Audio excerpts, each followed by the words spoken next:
Бірақ ертегілер елін аралау үшін бірнеше тоқсаудан өту керек сияқты. Дайынсыңдар ма?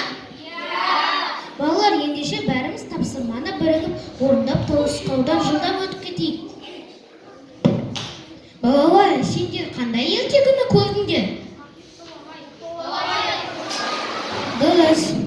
Балалар, айтыңдаршы, Толағай қандай бала екен?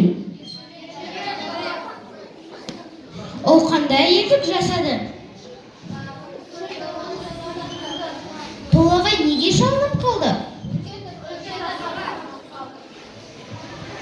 Аптап ыстық келданы қорыққан, егін күйіп бұлақтарды суатқан, мен Толағай тау көздерін ел үшін жаңбыр әкеп отанымды қуантқан.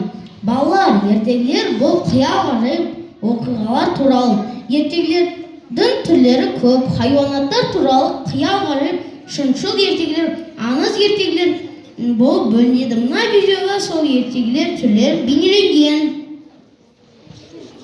Балалар, сендерге ертегі ұнайды ма?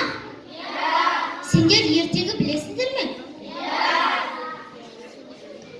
Ендеше сендерге жұмбақ жас. Үйін жинап еттермен мейіз тауып алыпты.